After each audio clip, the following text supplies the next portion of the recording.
All right. Yeah. So welcome to the first episode of the Make Your Own Luck podcast. Camille and I sat down a little while ago now and had a first real good chat. We didn't quite have a name yet, but we found ourselves, I would say more Camille found herself coming to make your own luck. Yeah. Well, we talk a little bit actually in the first episode about how hard it is to name a business. And I think we lived that, Yeah. We were kind of trying to find things that felt like it related to both of us, but also that could be a little broader. And as things tend to happen in the 11th hour, make your own luck. Yeah, I love it. As soon as she sent it to me, I was like, that's it. In naming anything, you said a business or a podcast, I think once you hear a thing you like. Yeah, Yeah. Because we had a few ideas that were kind of like close. We were like circling around it kind of thing.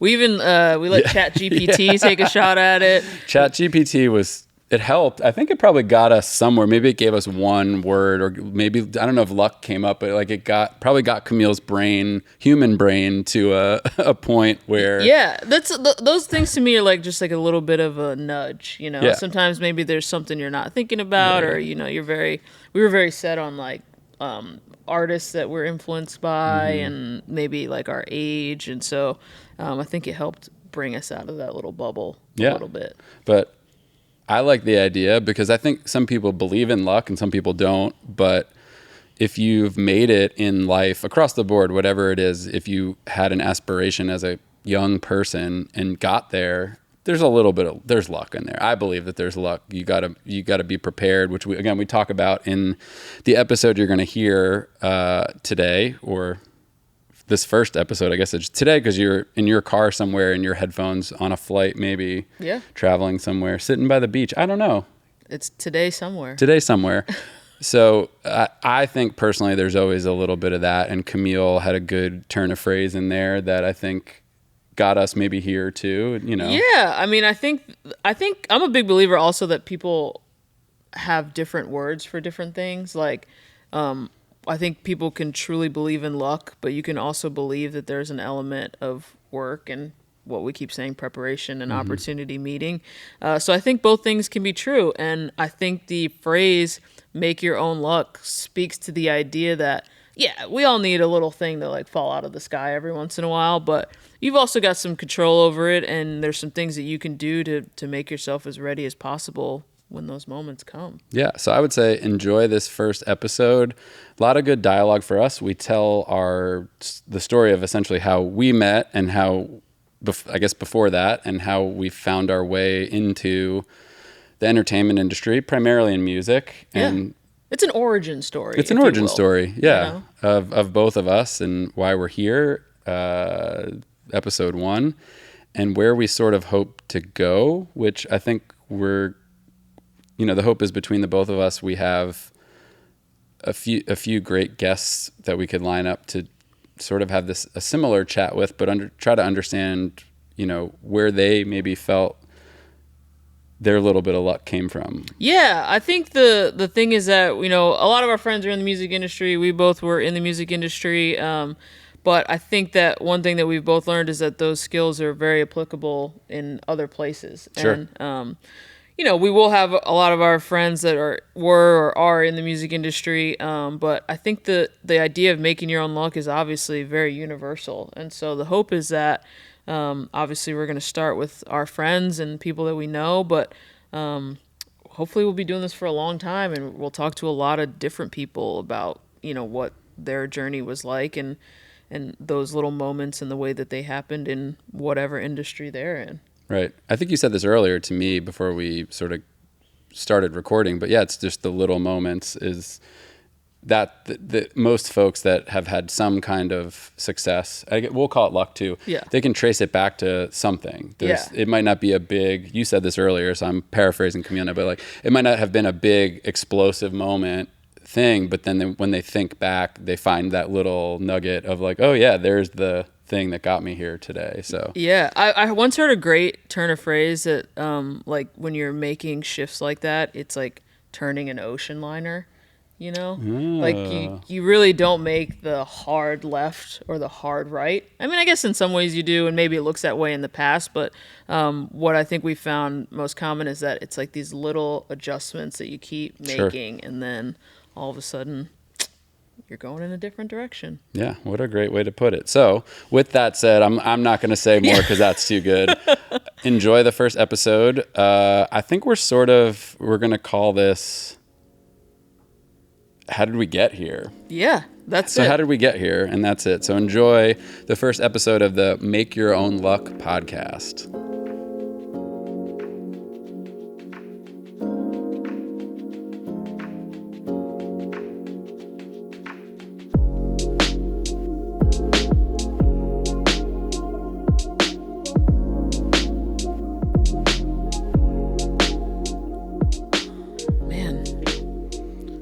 Also, I feel like as we do it, maybe it'll help come up with a name that we're like 100% sold on. Yeah. I'm really stuck on the name. Naming businesses is hard. Like, that's the hardest part about this business. And now everybody's like, what does NB stand for? Yeah, okay, wait. So, and I, okay. don't. Let's just tell that story because I don't know if I know it. I think I asked somebody else about it. I recently. actually prefer not telling people what it really is and like letting them guess. So obviously it's called NB Goods. So when this business first started, it was not at all what it is now. Honestly, right. I don't even really think it was like a business. We had like 2 embroidery machines, which I think like I made you like a F1 hat or something like that. Like, for Daniel Ricciardo. Yes, I secretly wanted to send I looked up his agent. Yeah. And I guess Richie, shout out Richie, my dear friend and real estate agent, knows him and his wife. Again, small town. Yeah. I don't know if he's here, but I guess maybe they were here at some point. Richie like selling the house or something? Or his wife. Oh. I think he knows his wife. Because okay. he was like, he knows my obsession with F1 now and that too. But yeah, so you made me a really dope hat, which I think I sweat through at this point. Yeah. So. Well, now we've got all the things in the world to make you another one. So we had these embroidery machines, and we just were going to, like, accessorize leashes for dogs. You know, because we have 4 dogs, and Kevin has a dog training business. And so that was, like, the goal, was, like, to just be able to, like, make dog bandanas or something. And then somehow we got into, like, embroidering some denim jackets, which was like such a large undertaking, and honestly I really want to dig up some of those because they're so ugly. Like some of them are so bad. But anyway, the whole point was like we were putting things that were like Madison, Donaldson, you know, which are all suburbs of Nashville, and so we were trying to make our little like neighborhood cool. And so when we first started coming up with the business, I was like really thinking about stuff of like stitching and embroidery, and I don't know, it just felt kind of lame. And so I liked the idea of like goods or supply company or something like that. And we live in Neely's Bend, and so that's it. Okay, if somebody said they're like it's something simple. It's like I didn't even think I've driven down that road to come see you. But yeah, Neely's Bend is like one of the landmark sort of streets in Madison now. Yeah, and I mean, you know, obviously people who live here know that Nashville is expanding like crazy. When we moved up there, there were no neighbors our age. Like we were very much an outlier in the neighborhood. And now I think I have probably like 15 friends that have moved to Neely's Bend in the last like 2 years.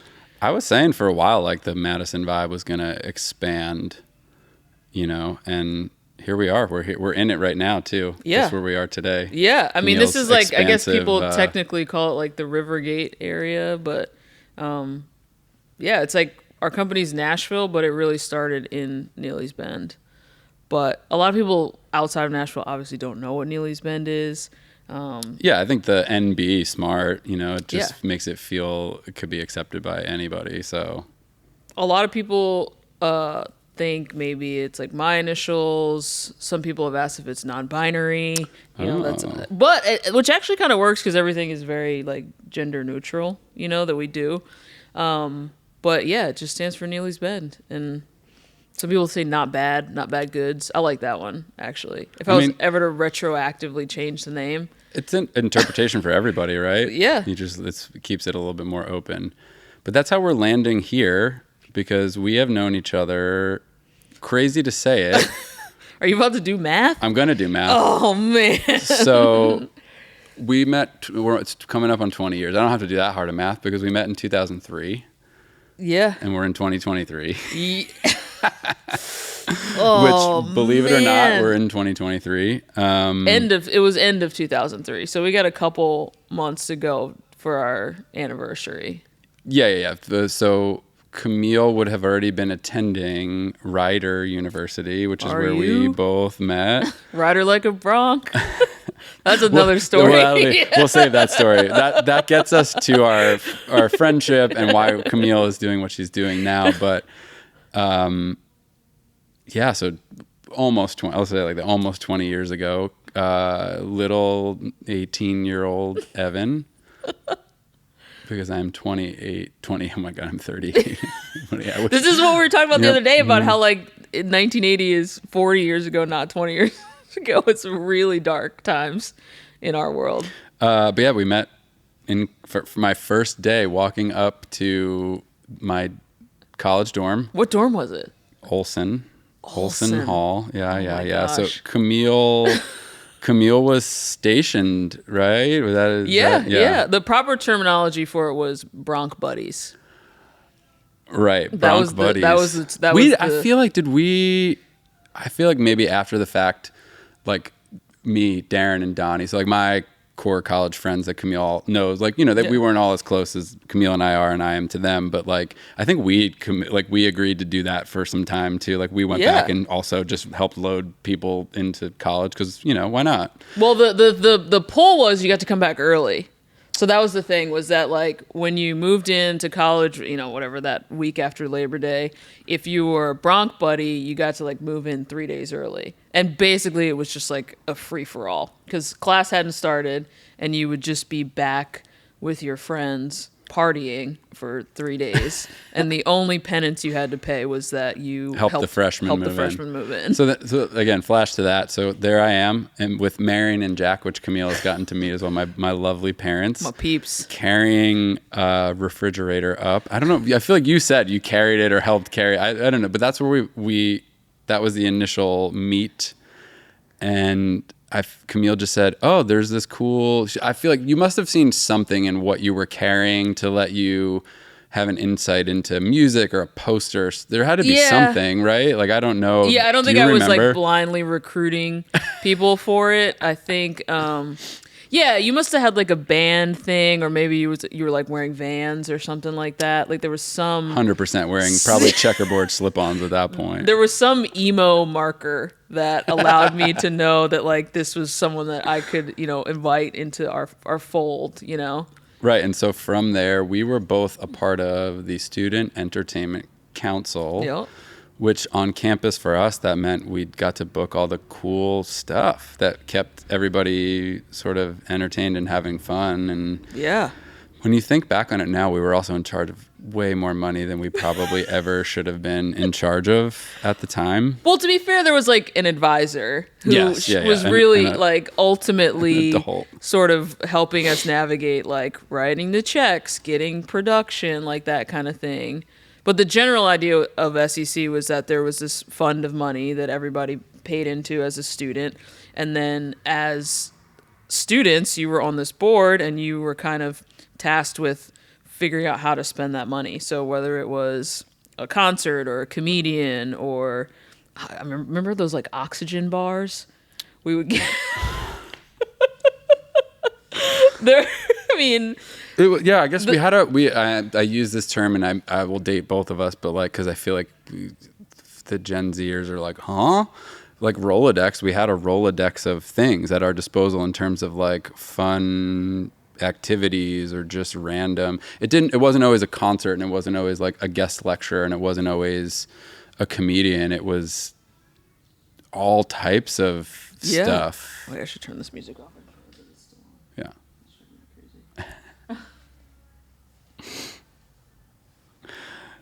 But yeah, it was all types of stuff where on a Tuesday, we would like put stuff in the lunchroom Anyway, but so that was our initial meeting point into becoming friends, and I guess our gateway into like why we're here, what we're going to sort of talk about in this exploratory sitting down with other people, and also just like I would say looking back on what we've done in that, you know, in this 20 years is, I think, young, wide-eyed us who had zero clue, and now when we look back, we were green and inexperienced and thought we knew something, but we really knew nothing. What's also very cool, I think, is like I take a lot of pride in the fact that like now we are the people that we like wanted to talk to and be, you know? For like sure. the big thing about being on SEC, specifically on the like, you know, if you were booking like comedians and music, that was kind of looked at as like the ticket to like getting into that industry. You know, we both wanted to be in the music industry and the entertainment industry. So it was like a little trial run. But you were meeting like real artists, real managers, real booking agents. Yeah, I think that's the crazy part I look back on now with like, we had what we called then a middle agent, and now like those are the people that I just deal with day to day. Sometimes they just work at, you know, for a promoter. Yeah. Right. So they were promoter reps, you know, but we always called them a middle agent because we didn't have the chops to necessarily like negotiate a big deal contract with a CAA or a WME or, you know, a bigger agency. So we used a person that would help us get the talent. They were, you know, talent buyers. We have friends that are just talent buyers, but they are on the... Yeah, they're on the, like, I feel like, too, what is very interesting about what we did in college is it was, like, kind of its own ecosystem. You know, there is this sort of college event ecosystem that's very different from real touring. Like, you're getting way more money than you would normally get for a show. For sure. You're getting, you know, kind of your, like, laundry list of asks. You know, it's not like playing a normal festival. The college kids are like all super eager to help you out, and it's kind of like a little fairy tale thing.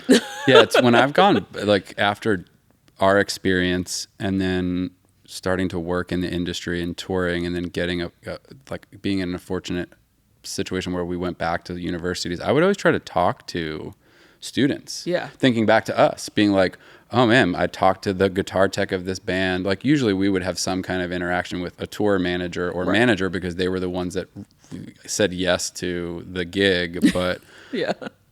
It always, I just thought back on that when, you know, further down working for artists that were doing these shows, I would just try to talk to them and get a gauge on how much involvement do they have? Because I feel like the reins we had versus even now, I know they got peeled back at Ryder. Like it's not as like we really got to do everything, and maybe to a fault now that we know what we know, right? Like where maybe you shouldn't have been trusting a bunch of young kids to do some of this stuff. Like I think back to, I mean, we were using students as hands labor, to build the stages, which now I feel like is a pretty big no. I think back to, I'll leave him out, but just one of our mutual friends at the time carrying, in my mind, he was carrying a stage deck over his shoulder.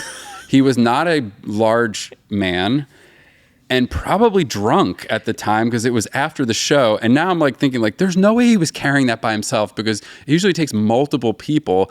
But in my brain, you see that image. I see that image. So again, we were doing stuff we probably easily shouldn't have been doing and did. But again, I feel like we were actually really good at it. Like, I feel like when we met the bands and the agents or whatever that day, I feel like for what you could walk into with a bunch of college kids, like we took it so seriously as like a real opportunity. I mean, I think now that I maybe would, if I walked into what we presented, I'd still maybe chuckle to myself a little bit. Oh yeah, because we were sitting around on our sidekicks, or like, whatever. We were just walking into like a green room now, like maybe I'd still chuckle a little bit, but I would also go like, oh, they care. They read the writer and fulfilled it, or at least are asking questions and are curious, and they're students, right? Yeah. I'm not talking to a bunch of old administrative people who also might be mildly clueless. I'm talking to the students, and they're physically here working. And I don't know. I just. Let me tell you, I feel like you were still around, but I think back to it now is $1 billion company and owned by Coca-Cola, but vitamin water. Yeah. So like the craziest thing I think back to is we had a Whole Foods near our school early. Like now it's just like, oh, there's Whole Foods. It's Right. everywhere for the most part. It's owned by Amazon, so whatever. Well, where we went to school was right down the road from Princeton, New Jersey, which is a very like affluent, forward, Right. progressive. But still, city. even for like 15 years ago, 17, Yeah. what I'm thinking of specifically, but somebody had vitamin water on their rider early. This was like an early thing. Early adopter. I feel like it was, I don't want to say it just in case, but yeah, an artist had it on there and we were just like, what? A bunch of college, now it's like in every vending machine across the world that Coke is in. But then we're like, what is that? And somebody I think had to go to Whole Foods to find it. And again, when you're in college, you don't have Whole Foods money, or at least back then we didn't have Whole Foods money. But so yeah, just think of wacky stuff like that. We still found it. We still turned up that day. Anyway, all that to say, this was our initial jumping off point for meeting and our like enthusiasm for where we sort of tried to take our careers. Yeah. I mean, I think one of the craziest things about our relationship is like how parallel we kind of stayed. Like literally in terms of like, we didn't go right into the same kind of jobs, but like a little bit. And then like also the trajectory of our careers. Like we both were kind of like moving up with each other, and then also like physically ending up here in Nashville. Yeah. I mean, that to me, I always think that when people realize that we know each other, I think the automatic assumption is just like music or Nashville or whatever. And it's like, no, we've actually, like, I moved him into his dorm room. Yeah. Well, and then we also have navigated this whole, we wanted to do this. So it's not like, oh, we met here in the last decade and we're established. It's like, oh no, we watched each other go through the pains of every sort of possibility of this industry and like meeting, learning in parallel, where Camille went and at first worked for a label and then I weaseled my way into going on tour. But like you start to be able to speak the same language, and there's a weird crossover. And it's in New York City where Camille was working and I was still living in New Jersey touring. Like there's a crossover of the music industry. And then when you get to Nashville, it's a soup. It's a soup. I think also what's really cool is like how we have been able to help each other. Mm-hmm. I feel like sometimes in relationships where one person's doing one thing and one person's doing the other, like you end up like, oh, I'm always looking to that person. But I feel like for us, it's been very like, we've both had moments in our career where we, like, when I moved down here and I went from working at a label to tour managing, I called Evan and I was like, I need the cheat sheet, man. Yeah. And like, you literally gave me the cheat sheet. You gave me like your day sheet down to like, always have a Sharpie on you. Okay. Camille said that back to me recently. Again, it was partially why we're here. We're going to explore this, like, how did we get here? Or am I living this life right and career right? And I think, it's you want to like rely on your friends to offer you've met some industry folks, but then you can just call one of your friends and say, no, like tell me, just don't sugarcoat it. Don't like overthink it. Just like give me the hit list of the top 10 things. And we did that. Well, and also very much unlike Evan, who went out and did merch, and then you were doing a little bit of production, and you kind of like graduated in the like rational sense of how people normally work through the touring world, and you gain that experience. For me, I feel like that's actually an interesting like comparison. Is like I feel like your transitions have been a little like smoother or have made a little more sense, whereas me, like the changes that I've made in my life have been like sure now we're doing this. It's just been they're a little sharper. I mean, you say that, but then I think about, like, I might have had a stable sort of career, but the things in the background that I was thinking about doing, it felt like, oh, I'm trying this for a second. Oh, nope. Now I'm, and I found some lifelong hobbies that I thought would be a career or a business option, because it's so funny. Camille has this lovely shop that we're sitting in now, that the lovely warehouse shop that she's running her whole business out of. This is it. And she said something to me very important to like why we're doing this right now, and also just made my heart feel good, was like, she's like, but you're you were doing this when we met in college because I wanted to have like a Hurley clothing line or something like that. And, you know, you start to, even as you like are naive and late teenager and then go like, oh, now I'm in business classes and like, oh, right, there's way more stuff that I just didn't think about, and you just start to peel it back and go like, maybe I'm going to put that on hold. But you went, no, but like, you've got ideas. I know your brain still works this way, and I'm just proud of you, seriously. And I've said this to you for the last couple of years, like you just did it. So like, yeah, it wasn't a smooth arc, but like I don't think that's how, I think it's a hard turn, I think, to make something successful. Yeah. I mean, I think the thing that I tell people when they ask about the hard turns that I've made in my life, for me, it honestly was purely like being naive, you know? Like if I think back to the things that I did that are pretty drastic, if anyone else now with like a 30,000 foot view came to me and said, I'm going to do this, I would be like, that's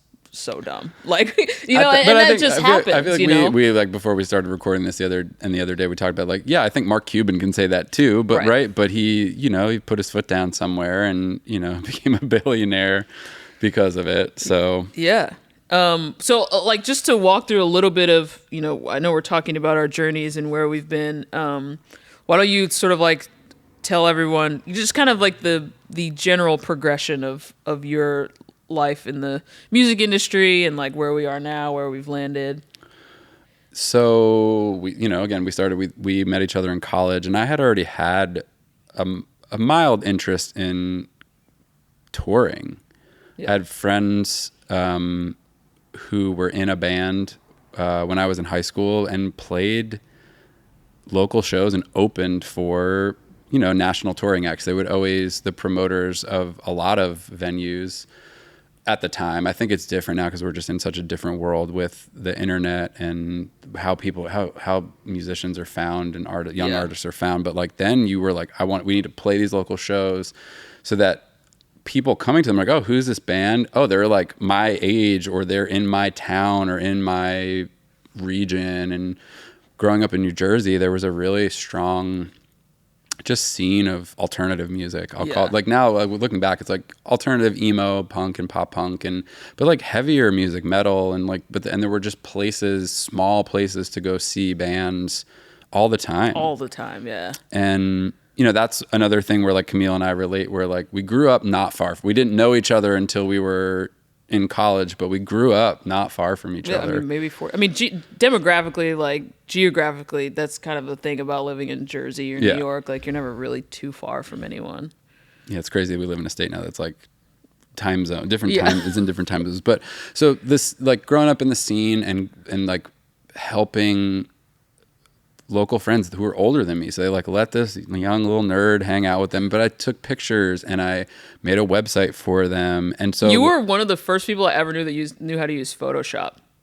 Really? Like I remember in college, like you would make the flyers and stuff. And like, that was something that was so foreign to me. Well, and the crazy thing for me then was like, we had all these peers too, who were like in the comms department going for specifically that. And I probably shouldn't have been making stuff. I should have let them do it because they were learning. But yeah, I'm all self-taught. Like I can still, they haven't changed Photoshop enough yet where I'm clueless. Like but now I just YouTube stuff. But yeah, that was all self-taught. Like I've got it on my computer as a teenager and just like found my way around it and learned how to do enough to get by and still some like Photoshop code you got off of like absolutely. Angel Fire. 100% illegally downloaded it. Sorry, you're getting my money now, Adobe. I'm paying you like $200 a year or more. It's a different time. It's totally whatever. Fine. But yeah, back then, like of course it was like a hack. But yeah, so I like made a website, took photos for them, and that was my start. Like I had a purpose, right? I wasn't just a fan or a friend. Like you're adding value. Yeah, and it opened doors to like be around. And the two distinct points that made me realize like, oh, these are just people. Like they're musicians, they're band, you know, they're in bands and they're bigger than the average person, and you know, air quotes, more important than the average person. But like I met Dickie Barrett, the singer of the Mighty Mighty Boss Tones, because my friends were opening for them. And you know, I was raised a certain way, and I'll never forget this. And I was like, Mr. Barrett. And he was like, in his really gravelly Dickie Barrett voice. He was like, "That's my father. You can just call me," like in his really gravelly Dickie voice, said that, you can just call me Dickie. And I took a photo that is on a hard drive somewhere. I think I found it at some point. Gotta find it. It's on probably on a burned CD, or not even a hard drive. But yeah, I just think back to that time, and then later down the line, same with that group of friends. By the time Fall Out Boy, so getting closer to where we would have met in the story here, they were opening Skate and Surf. So Skate and Surf for non-New Jersey, New York, Connecticut, I guess East Coast people. It was in a time it was a Warped Tour style thing, multiple stages, different venues all over Asbury Park, which that'll be a part of this bigger picture story for Camille and I too, just our childhoods in that, but then also the full circle event of her favorite musical artist of all time and his journey, and then meeting a lot of great folks in Asbury Park. It's Bruce Springsteen. Let's just get this out of the way now. We will be talking about Bruce Springsteen quite a bit. That's I'm wearing a sweatshirt, and it's not I just did this for this. This is probably usually end up wearing something with his name on it every day. So let's just get that out of the way, off the bat. Yeah. Okay. Back to Skate and Surf. I think that's good. So Skate and Surf in Asbury Park, but Fall Out Boy was playing, and they were at the time small compared to where they are now, and are arena worldwide touring band. But I just had this moment of I just wanted to go say what's up to Patrick and just be like, "Hey man, love the album, blah blah blah." And then all of a sudden you see other people walk up, and you see he's in a deep conversation, and you're just he's a person. I don't want to be, my mindset of the last 20 years has been I don't want to be the person that day that walks up and has the bad experience. Right. So I can assume, back to Bruce Springsteen, you would want, I would want to, Danny Clinch in this game. We'll get to Danny Clinch too, I think down the line, how Camille has met one of the greatest rock and roll photographers of a generation. Yeah. There's a lot of them, but of a certain generation, and currently still one. Yeah. Which we'll talk about that. Access, I think, is his greatest achievement, is just being welcomed in. But I would want somebody to say "Hey Bruce, this is Camille," or "Hey Patrick, this is," you just start to go do I want to be the 50th person today? And then the person sort of brushes you off, or it's not the great experience. And I've lived my life doing what we've done and do still now to that. That's how I live it. You know, when someone's "No, you got to meet so-and-so," I'm but I don't got it. I don't have to, And I think that's why you and I have made it to I think partially made it to the point. But anyway, all that to say, scene, and then we got to college, and we both were involved in entertainment council. And after that, I just wanted to tour. And I had a dear friend in college who, not on the same path at all, but her older sister worked at a music management company, and was just "Yeah, I'll call her. Sure." It wasn't even "Oh, this is weird industry shit." It was just "Oh yeah, let me just call my sister." And I went and met her at a show, and I posted on the internet recently. I'll find it for the show purposes too. I found an email I wrote her after the fact. Oh gosh. Yeah. Her name, I'll say, because I don't really care. Her name is Danielle Faustini, and I know that she has moved on. Again, speaking of weird career trajectories, which is sort of what we're going to follow. When are you happy? What is your real happy place? What's your goals in life? And I think seasonally they change. Yeah. Right? For us as humans. So when we were 19, 20 years old, all we wanted to do was the thing we ended up doing. And then now I think sometimes we're not sure. Yeah. But Danielle at the time worked at a management company, and I went and met her at a show for one of her artists, and I was probably fanboying out about something. And I said something because it was an artist I loved at the time. She's "Oh, shame, they're done." And I was just huh? And I'm sure it wasn't public knowledge, but this band had called it quits. And of course, teenage me just had 20-year-old me had zero clue. Yeah.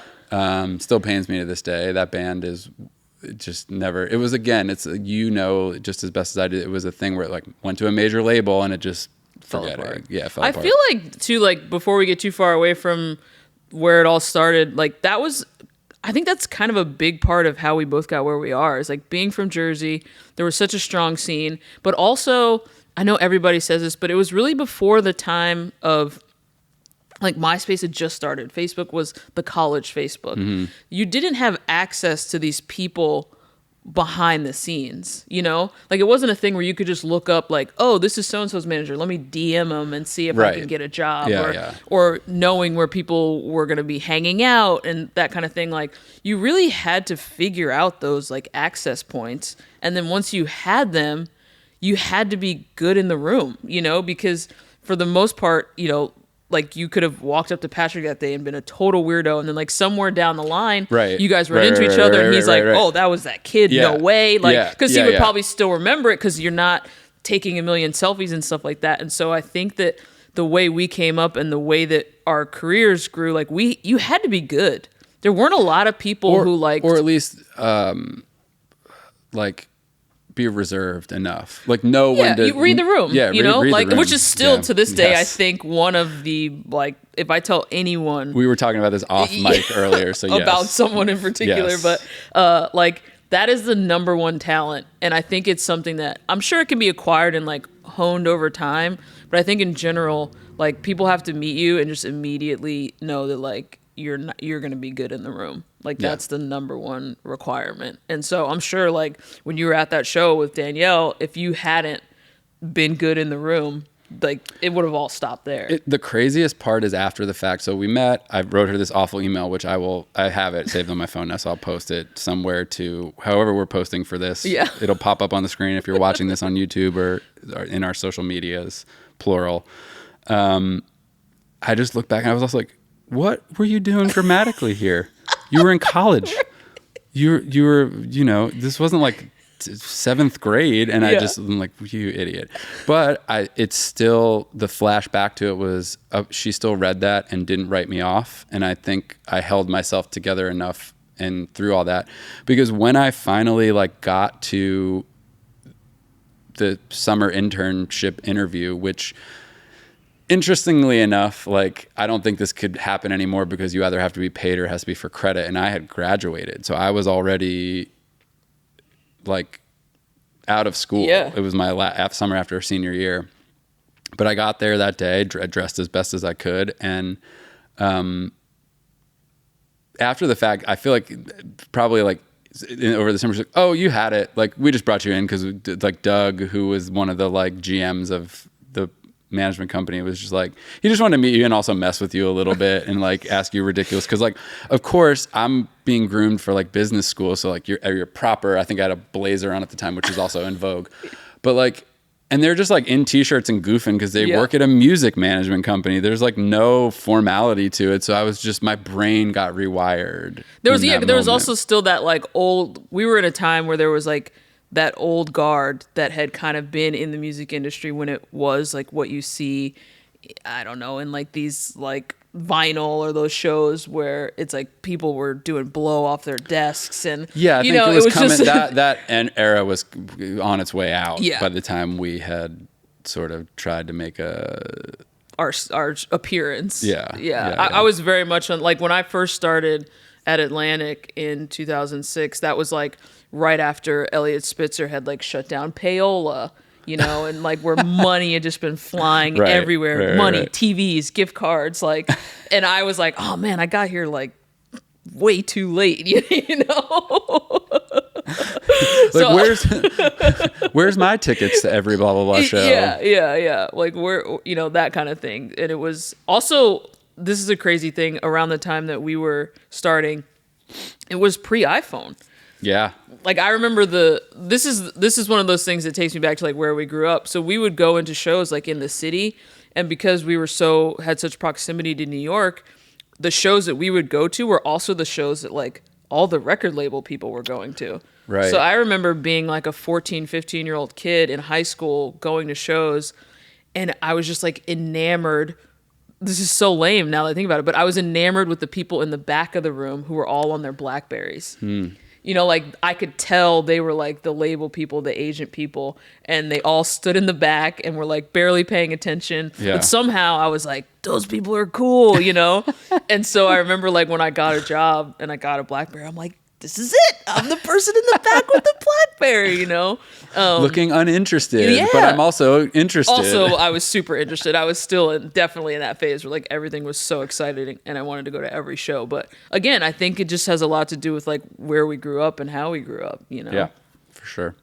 But all that to say, then I made it through that summer internship, and a person who I have called out recently on the internet in the best way possible that I owe.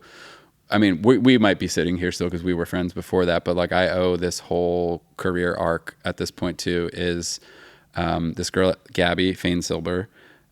She was an intern at the time too. She also worked under Rob Hitt, who at that point had played in a band called Midtown, who we both love, and was managing some bands. And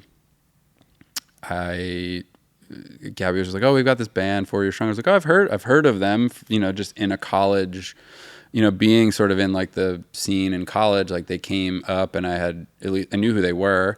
And it was a thing where it's like, yeah, they just have some knucklehead friends out there that they're trying to bring out to help, and they're just not, you know, you're young. They're all 20-year-old kids like I was, and 20-something-year-old kids, and you know, your friends want to come and live the party. They don't understand that there's more to it. And I don't know how we got on it, but she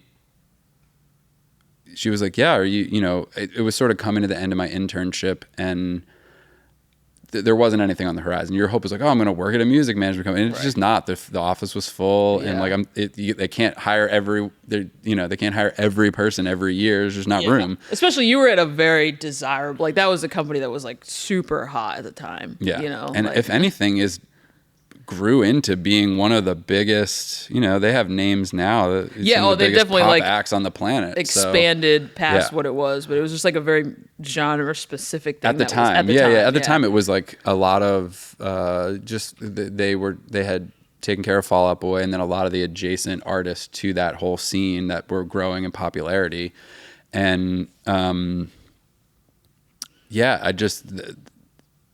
was the connection. And Gabby at the time, and still, was sort of on the forefront of what was coming next in what we all know now as social media, right? So she's a year or so younger than me and was still in school, and just really had figured all that. You know, at that point it was the MySpace craze of like you had to have somebody sort of managing all of that stuff. Twitter was like, I think on the coming up, like I think Twitter existed, but it wasn't what we know it is now. And just she was the person running a lot of that stuff as an intern, and then especially for Rob Hitt, and he had a small label on the side of being a manager. And you know, right now she is in charge of some of the name of big artists. If name 10, one of them she's in charge of handling all of their either social media and just marketing and stuff. So she really has. I've sent her just thank you notes at points, because without her, I wouldn't be here. Yeah. And anyway, and that was working for 4 Years Strong, and that sort of, she introduced me at a random party that because it was all Pete Wentz related stuff back then that they were having, and I met the two dudes that are the singers in that band very briefly, but she connected us, and I got to meet them, and then ultimately like, yeah, man, we need somebody, and just show up at this show. And I've told this story a bunch, so I'll try to keep it more short and direct. But, you know, my parents took me because, again, I'm 20. You know, you can't drive yourself because you're going to get dropped off and you're going to leave for who knows how long. And they're like, we're not leaving until we meet these kids. And I was just cool Big guy and be Jack. like, you guys, no, don't be weird. Like, just leave me. I'll be fine. They're going to get here. And, of course, they were hours late because they didn't have someone tour managing them or taking care of them. And of course they all get out, and Alan and they're like, hey man, what's up? And everybody else is like, who is this kid? Because I'm sure they didn't tell them that their little plan, because I had only probably texted or emailed them. And they're like, who the fuck is this kid? And then, you know, fast forward to 2 months later, 3 months or 6 months later, you know, they're my age, they're my peers. So it was just like a band of merry men traveling the country and globe. And, you know, they then had a dad, their age group dad. And off I went, just learning. And at first I just sold merchandise. So I sort of got that under my belt, and then just learned from watching other tour managers and understanding like, oh, someone has to collect the money every night, and then someone has to deposit the money, and then someone has to talk to Rob Hitt and deal with him, and then someone has to talk to their agent who is the one plotting all their touring out. And you just start to pick up on terminology, who's what, who's important, who you can ignore, who it's really a lot, to be honest, especially like at that tier of band. When you're running so lean and mean, and to me, that's the best way to learn. I mean, because like you said, you're doing the merch, you're handling the money. I mean, it's probably way more responsibility than one person should have at that age and that time. But at the same time, it's just like the ultimate crash course in everything about you're helping with production. Like it's a full sink or swim. And I've told people this recently. Just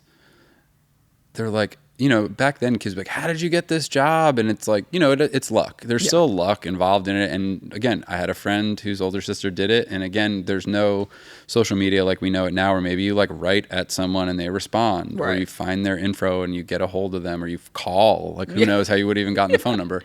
Because it's so funny, like most management companies, they're like, here's our management company website with no information. Nothing. And now we both know why. Yeah. So you don't get unsolicited random stuff. But anyway, so just doing everything, but true crash course. And, but I still tell people now, I'm like, you just have to observe people. People are going to do the same thing every day. And if they want the thing done that way, it doesn't matter if you're the smallest band in the world or you're Beyonce, there's a reason it's done. And then you just turn up every day and put it where it belongs, and everybody has a good day. Yeah. I mean, it's just as sort of simple as that. Like, if you do the thing in the order, and just again, back to, okay, our lesson of this one is read the room. Right. We'll start with that. Lesson 1, read the room. And if you can get good at observing people, it's a people industry. It's observing and understanding people. And there's a lot of other mechanical things to it. But I think if somebody asked me, like, how did I get here? It's just starting to read people. And I am not, I feel like you can relate because you did the whole label side. Sometimes you do. There's more, it's reading people, then you have to like get in with people and sort of party or schmooze a bit. And that's the side I'm not as good at. And I think that's why I've landed on the touring side for all these years, because it's more mechanical. Like you have to read a room, but then you also can step out of the room while the other things are going on, and then watch the clock, and then step back in the room to be like, hey, I need so-and-so. Sorry, we have to go get ready first. Like, which in itself is a talent. Like knowing, like, you know what, I actually don't need to be in the room to be read right now. I'm just going to step away, Just use your listening skills. But anyway, all that to say, like, that was my starting point of doing everything, wearing 20 hats. And then it just, I told myself at 25, if I wasn't basically where I am now by the time I was 30, I should probably get out. And now I'm closer to 40, and it's the trajectory and the arc has taken longer, but I think I've picked up a lot more life skills and experiences along the way, and a lot of ups and downs. But I mean, you've stepped away from it at times and tried other things. I think that's the thing that, like, when we met in school and you had that clothing brand, shout out to Fatty Co. Ooh. I remember. Also, that was a pilfered name. Shout out to James Grimes. Okay, fun fact. Shout out to James Grimes, who probably won't see this, but who now has a successful bagel company in Boston, because he went to school in Boston. Okay. And there's no real bagels up there. Sorry, people of Boston. So if I can't think, I'll look up the name of it and report back in at some point. But he went on. So sorry, I stole that. That's also good. You start to learn like good, like entrepreneurial spirit. Like, good stolen ideas. Sometimes you just borrowed. Anyway. You've always had that like entrepreneurial spirit. Like you were always like starting businesses or like figuring out, ways to work for yourself. And I mean, obviously touring is the ultimate. You do work for another artist, but you're kind of like an independent contractor. Yeah. And I feel like you've made decisions, and those decisions have like kind of fine-tuned what you really want to be doing in this world. And now you're taking touring jobs and things like that align with what you want. And you have that flexibility because you've earned it over 20 years. You've earned you've acquired skills and built a reputation, and now you can say like, you know what, actually this is the kind of life I want to live, and like this is how it fits into it. And I mean, I think that's like what we are most excited about doing this, is those little decisions along the way that lead us all to still being able to do what we love and just having our own kind of take on it, you know? Yeah. I think that's what I want to observe here. And Camille and I do have a list of folks that we hope we can talk to about their journeys too, both in and out of entertainment. Yeah. And sort of across the spectrum of industry. And I don't know, that's, for me, we talked about this a little bit before, just wanting to sit down, but even just looking at celebrity or famous people who have had these interesting paths to getting where they've gotten. Yeah, and not even just famous. I mean, just like even industry players, or just you know, I feel like we live in this kind of weird bubble where we have our own celebrities, you know, people that we know that have done this work, and you know, they were important to us and how they've navigated it, and how, you know, we've done it, and now we are kind of like contemporaries with some of these people that have done really amazing things. I think is like really cool, you know. I mean, I think about from working at Atlantic, like getting to work with Julie Greenwald and Craig Cowman, and Leor Cohen was around a lot of the time, and he was someone who, like, I grew up watching him in Def Jam documentaries, you know, and then like I would be in the elevator with him, and I'm like, what in the world is happening, you know? And so I think like we've both gone through these phases where the things that we looked up to and the people that were maybe like our heroes, like now we sometimes spend time with them or we have experiences with them. Right. And that's, you know, that's not what it's all about, but it is really cool to look back and think about where we were in, you know, 2003 and where we are now. I mean, it's absolutely wild. Yeah.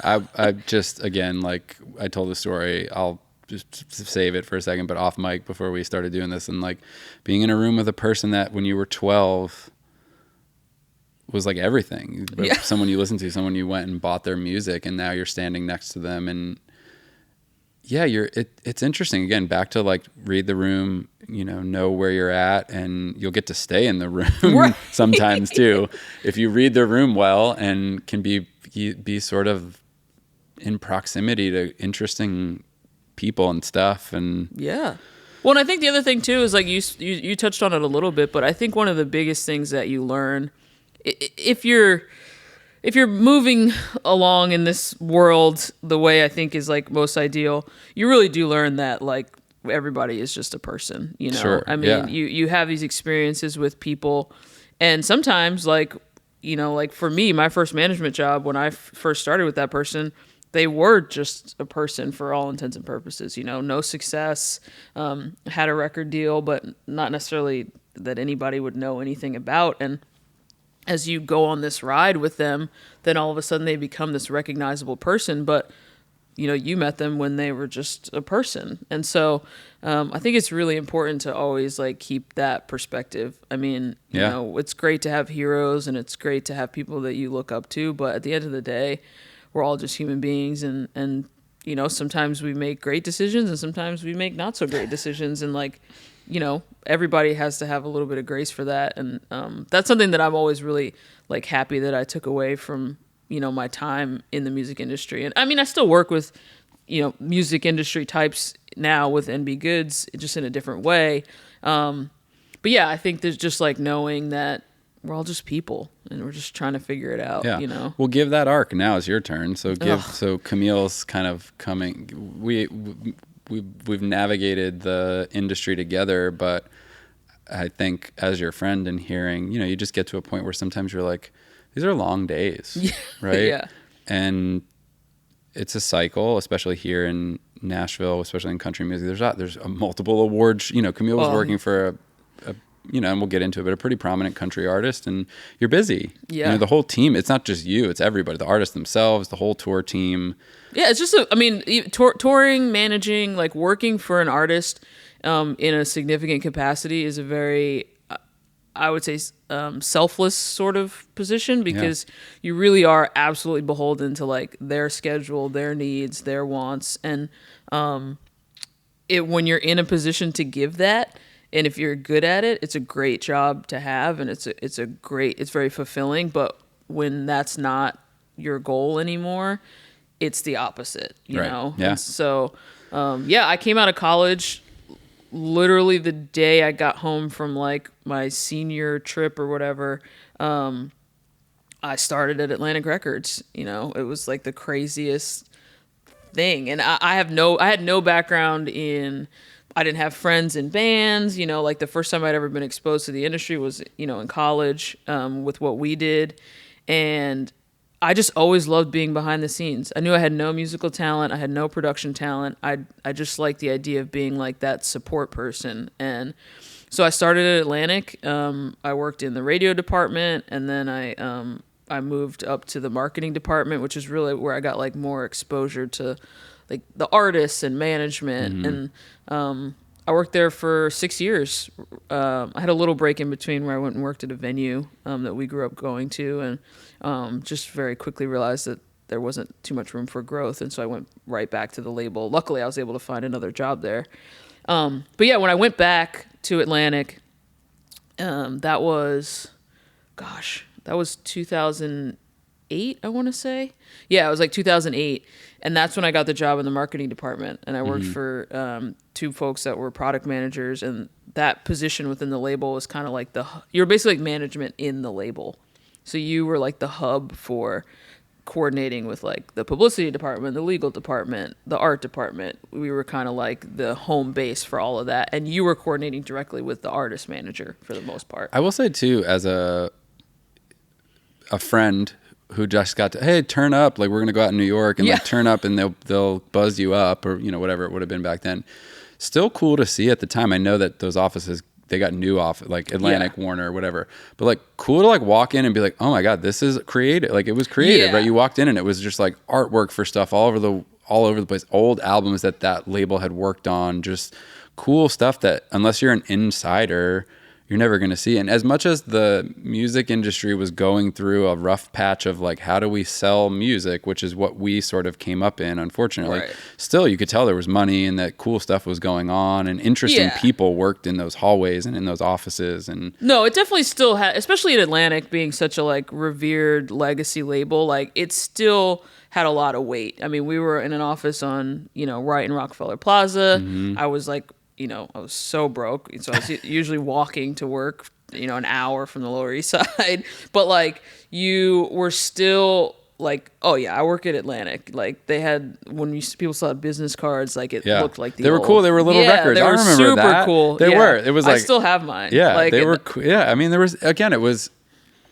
as much as I'm sure they were being told, we got to make it sound like it's worth, like those labels all made probably billions with a B at points, especially in the 80s and coming through the 90s and the boy band era where they were all still selling CDs. Like we were coming into it as those high times were. By the way, they're still making money, you know, like let's not have any illusions about it. They're, you know, as I was on the way out, it was becoming the structure of like, you know, when people were getting let go, they weren't being replaced and everybody was being asked to do more, you know, which I think is a pretty common thing across industries. But yeah, I mean, it was like there were corporate cards and there were events and dinners and summer Fridays and like, you know, it was, I gotta say, I mean, for being a 20-something-year-old, like working in New York, that was the time for me to do it. Sure. I mean, you got to sneak in on a couple corporate card dinners, like for sure. When it was a thing where if I got an invite from Camille,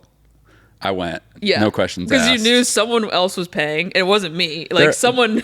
I happily won't narc anybody out. But there was also a Camille birthday celebration that also might have been partially paid for by a corporate card. I don't know whose, but that was the best birthday dinner I've ever had. Let's just tell that story at some point. So there's a place. Well, the gist of it, there's a place in New York called Sammy's Romanian, and it's just like it's an experience. It's like a New York classic, and as someone who worked at the label who did not make a lot of money, but was friends with people that had like expense accounts, we were always trying to find excuses to like do that sort of thing. And one birthday that everyone just really wanted to go to Sammy's Romania, and it just happened to be my birthday, which worked out to be like a great reason to do it, which is also why I got to invite Evan. Yes. And we just had this like, I mean, it was out of a movie. Like that dinner was out. That's of what I'm saying. movie. We should let's clip it now. I'm gonna say clip it now. We'll Okay. tell the whole story. Well, either way, at some point. But yes, but privy to anyway. So yeah. So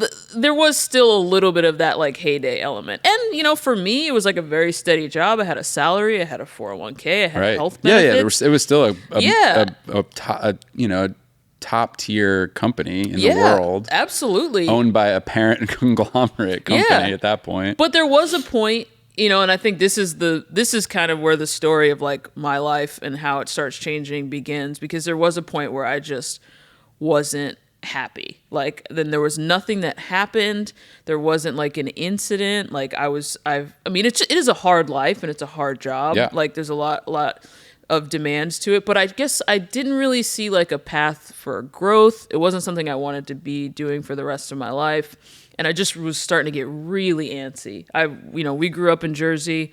I had been living in like just outside the city or in the city my entire life. We went to college 45 minutes from New York City. Like, for sure. I had never left. And that was like another thing that was kind of eating at me. But also, when you grow up in New Jersey and New York, like, you're kind of like, where else do I go? Yeah. You know, I would visit LA and I'm like, this isn't it. And San Francisco and Chicago. And at that time, Atlantic was looking at like relaunching their Nashville label.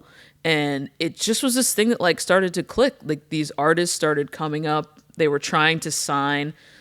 So Warner Music Group it was Warner Music Group, and then there was like Warner Brothers and Atlantic underneath it and a bunch of other smaller labels.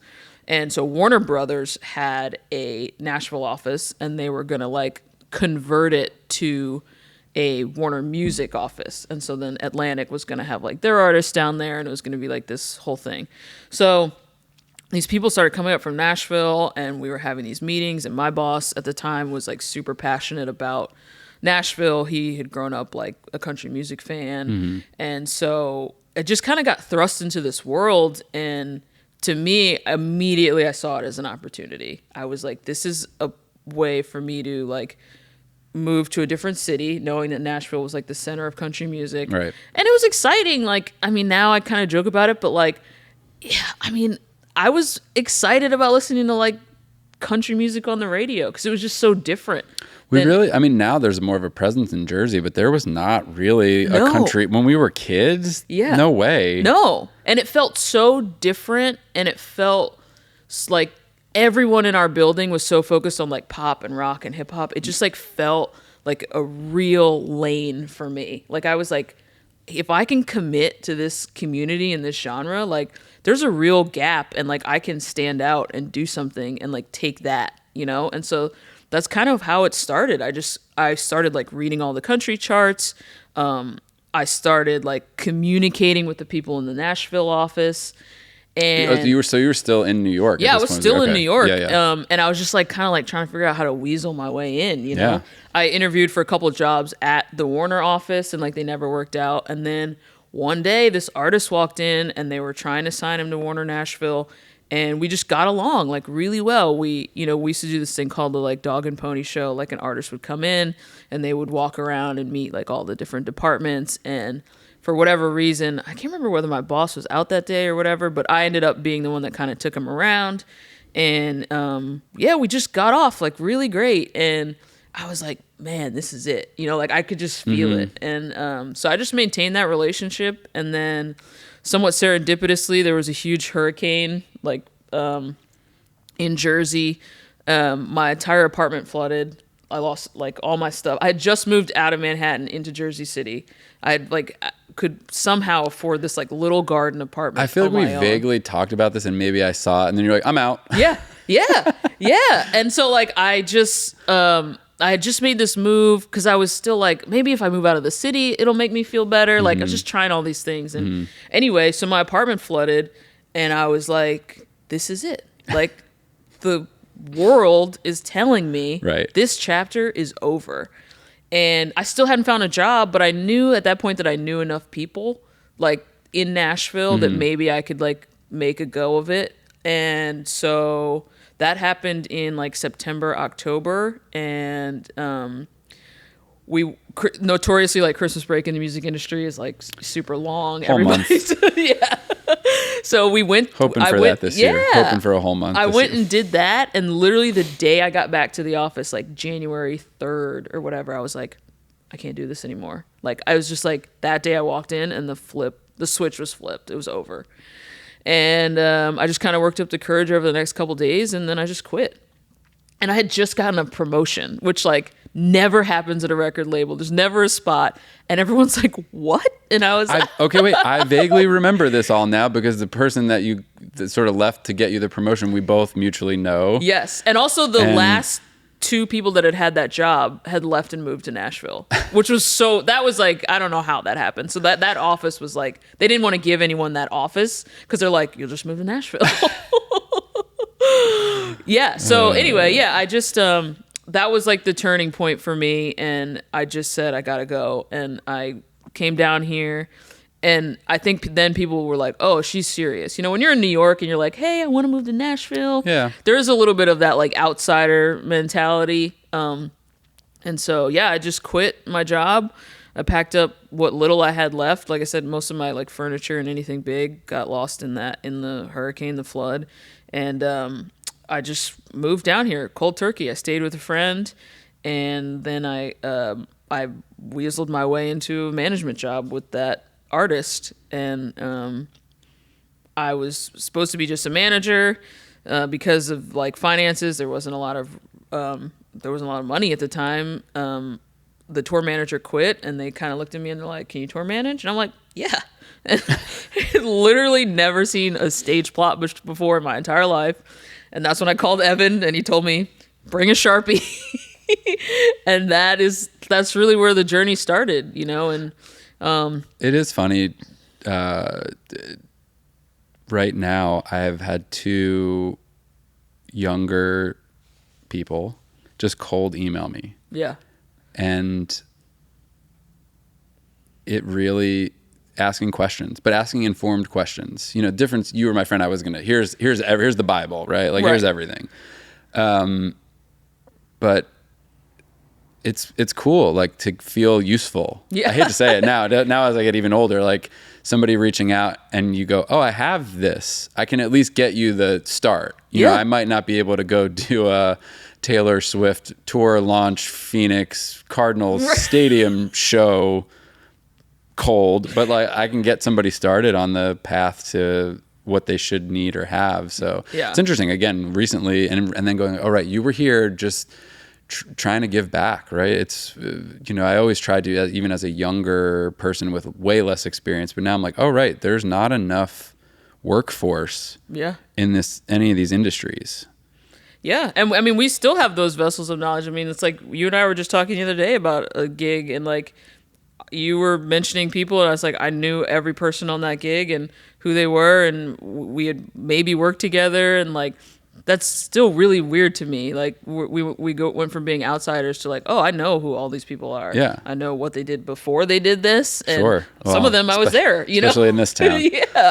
yeah. So I just think that, I mean, calling you in that moment was like so invaluable because it just made me feel like, okay, I'm not totally lost, you know.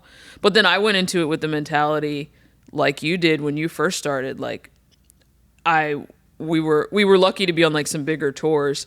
And so the first day I would just walk into the production office and be like, hey, listen, I've actually not really done this before.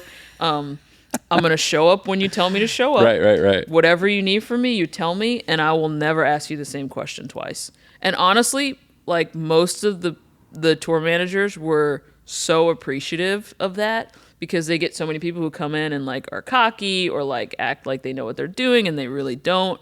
And I made so many good relationships on those tours. I mean, we were opening for, you know, at that time, like truly the biggest names that were out there. We were opening for Miranda Lambert.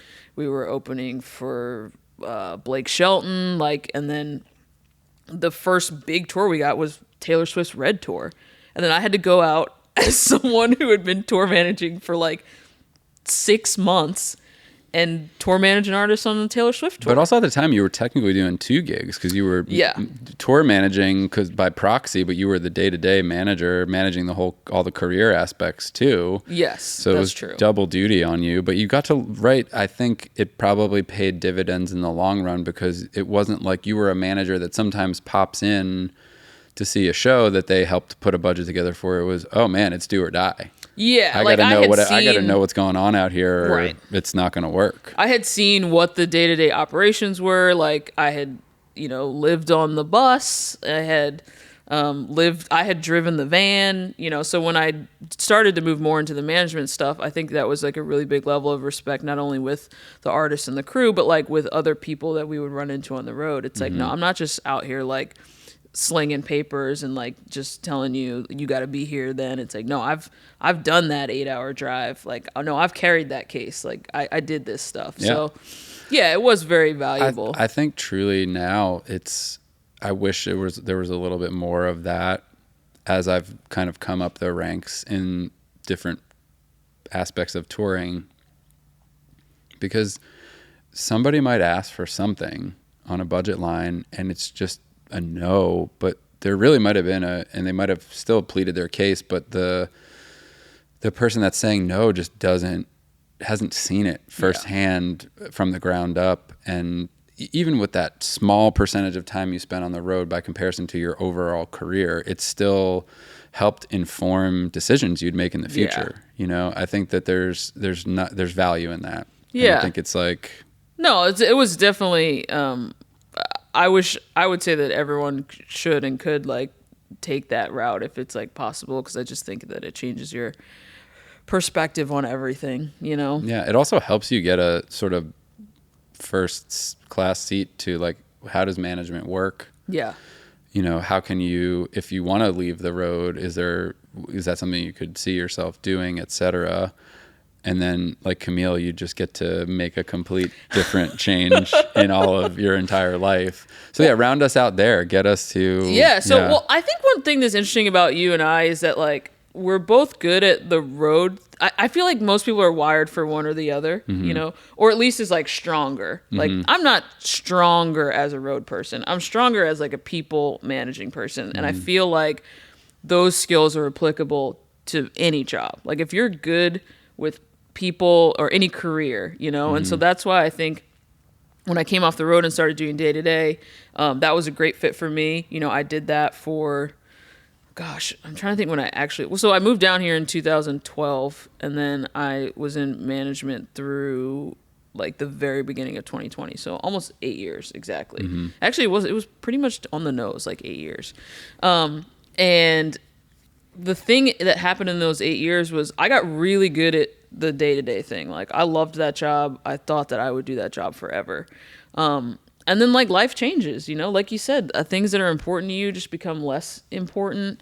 For me, there was a lot of little things that happened. One, I met Kevin, who's now my husband, and I wanted to be home. Right. I didn't want to be, like, getting on a plane to LA every weekend. And two, my dad got sick. Like, when my dad got sick, he was diagnosed with stage 4 lung cancer in 2017. And, that's one of those things that you're just like, hold up, like, none of this matters.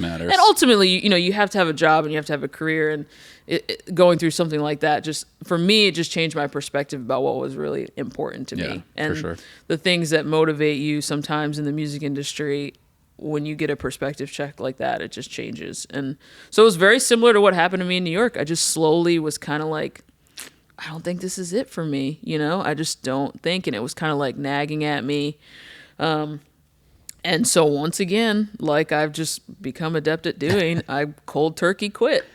I mean, there was a lot of steps that got me there, but I really did, kind of wake up one day and I was like, yeah, I can't do this anymore. And that happened to coincide with the beginning of a global pandemic. So it was definitely a weird time, because at that time I thought, well, just like anything else, I could always go back to music. I could find something else. And then I put in my notice the first week of January in 2020. And at that point I was working for Jason Owen over at Sandbox. And Jason kind of like knew, like it kind of came to me and they're like, is it money? Is it this? And I'm just like, nah, it's like none of those things, it's, this is on me. And so I put in my notice in January of 2020 and the expectation was I was going to work through April of 2020 and then everything changed, I ended up still technically like working through April, but obviously the world changed and Yeah. and so then I just was kind of been floating along in this thing and then I started embroidering dog leashes.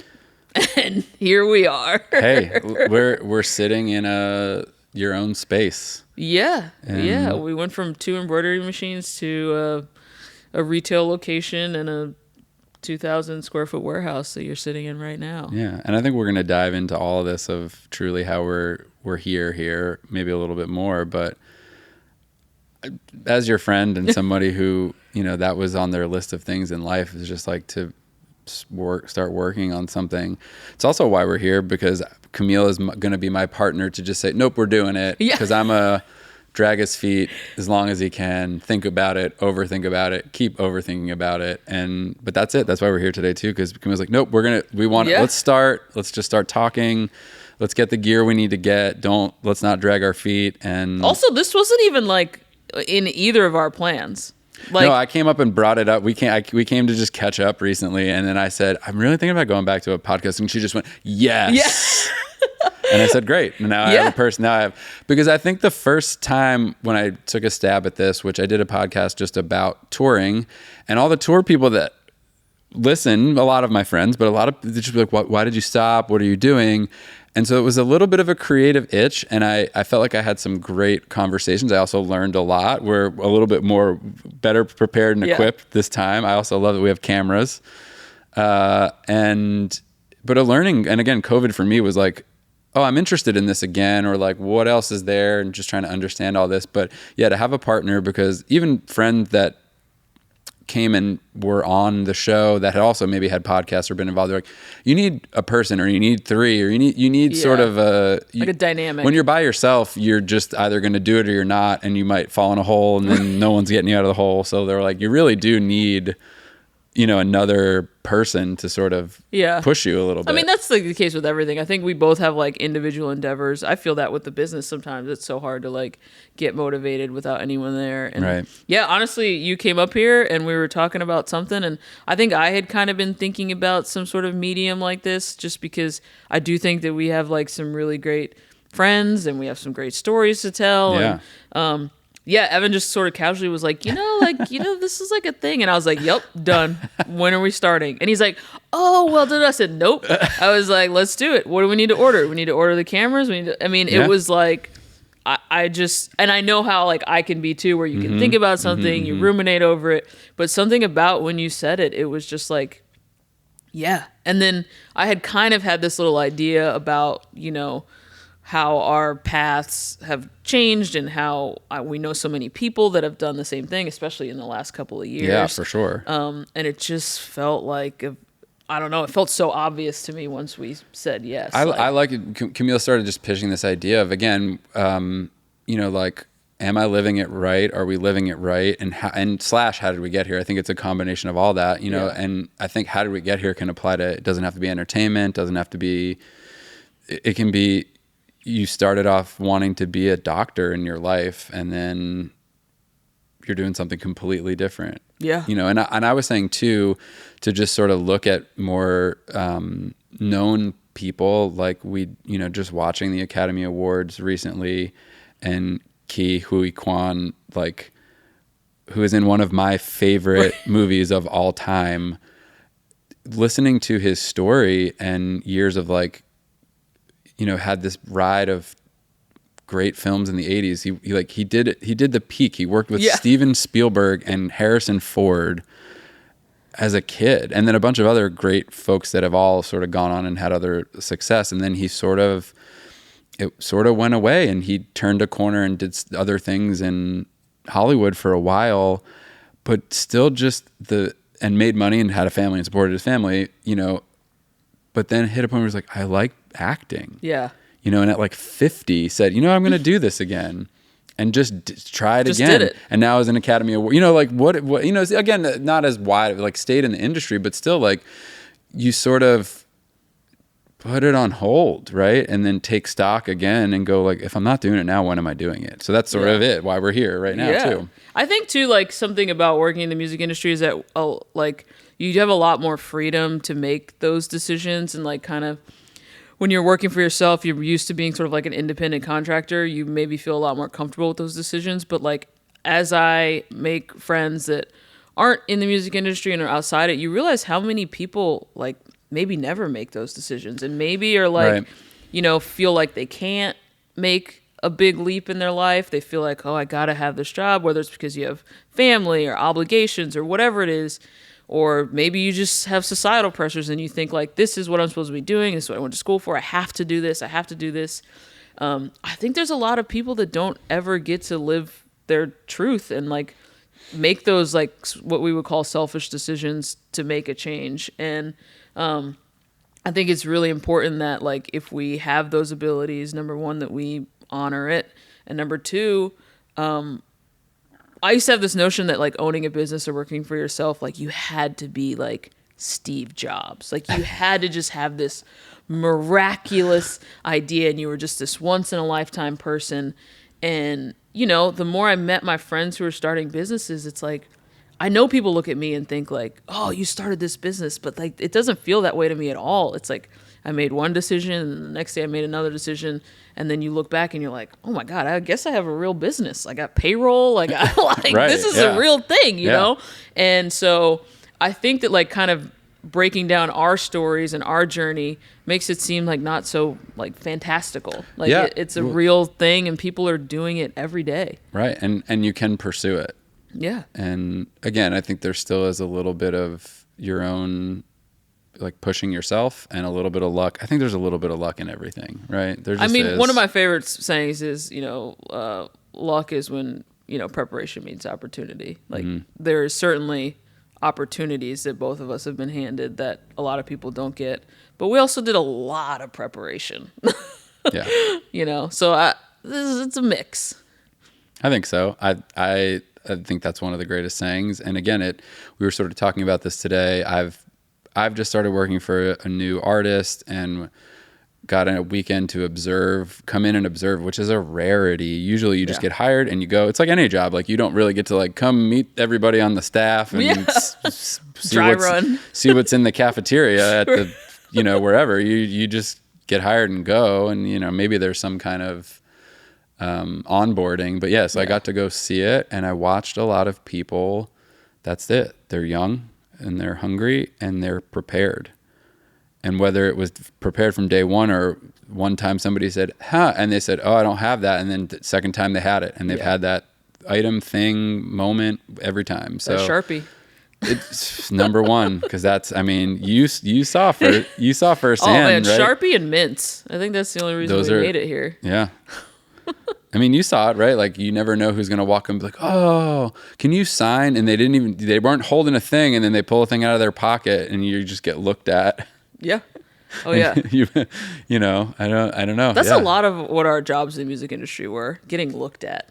Isn't that weird how that's like a big subliminal thing? Like, but the example I was trying to give recently to another person I was working with, and I'll leave all the names out of it, but just like, and I said a prominent, you know, big entertainer. I was like, do you think when that person turns around, the person's their assistant or their person, they're holding it because they know they can read. Read the room.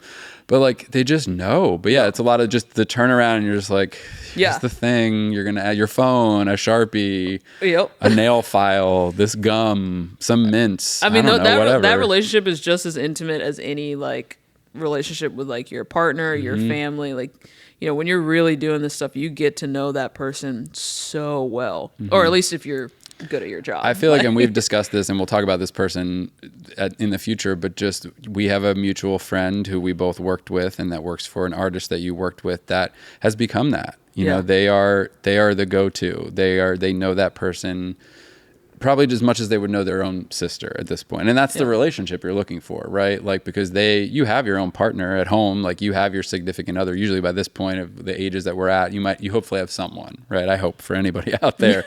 or you're trying to find that person, but like this person's boss, though, they know them. Yeah. And when I say intimately, I mean like you would know your sibling intimately. Yeah. Like they're gonna that you see them coming and they're just waving at you a certain way, and you're like, they're about to ask me. You for know what X, they're about to ask. You know or what they say, right. just not even ask you, but say something ridiculous that you know is coming because they say this goofy stuff to you every day, and you're just ready. Yep. You know, you're prepared to hear it, and there's just I guess so. Read the room and then build trust. I guess if we're going to move on to step 2 at some point, be like, build the trust in life with, you know, your friends. We're here because we both trust each other and have learned to trust each other in situations. And we have other dear friends that we get calls from still because there's a level of trust. Yeah. To know that you're going to show up. And even just like, I think in general, like as we've moved through this, and something that I'm learning now owning a different kind of business is you just want people that are reliable, you know, like I don't have to, I mean, in that kind of job, we do want to trust each other with like national secrets. But in general, I think like if you're a touring person, let's say you want to do merch, you know, you're not going to have that necessarily that intimate relationship. But if somebody knows that you're reliable, like that's the meat of it, you know. And when I hire people for this business, it's been a challenge, you know, to just have people that you're like, you know what, that person is rock solid, right? You know, like that to me, you want to be around them, you want to be in the room, and you want them to just be rock solid, you know. Yeah.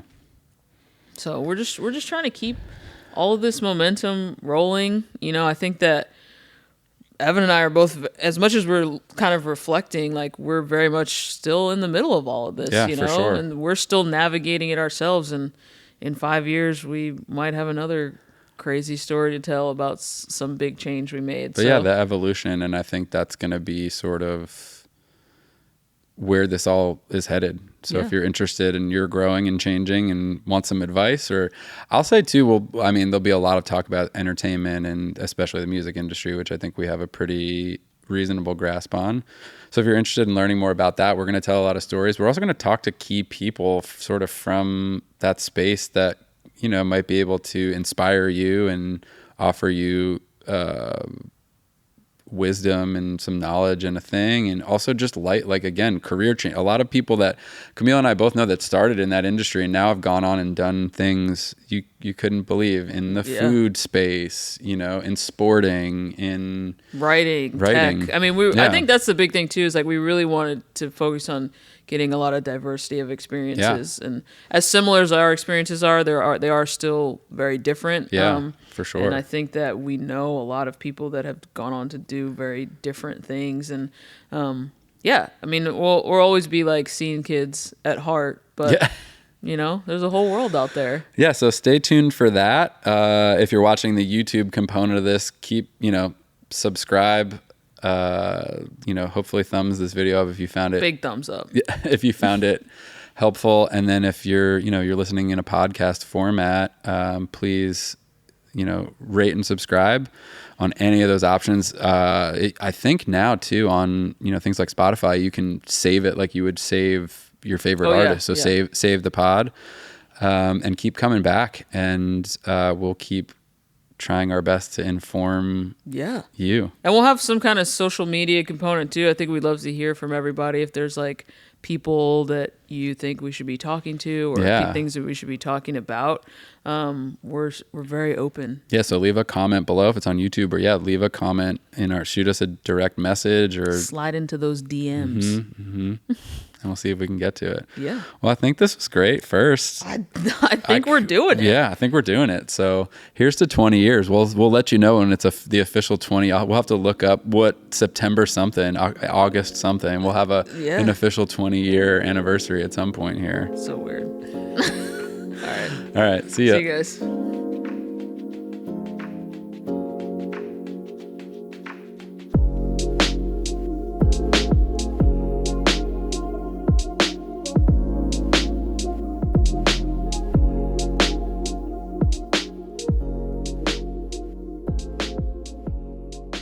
Yeah. All right. We're back. We're here. We hope you enjoyed the first episode. Yeah. I think it was a good first episode. I think so too. A lot of little little tidbits in there about both of us. Covered a and lot of ground. The journey. Yep, absolutely. So if you were into it, if you're excited about where we're going, what we're doing, subscribe.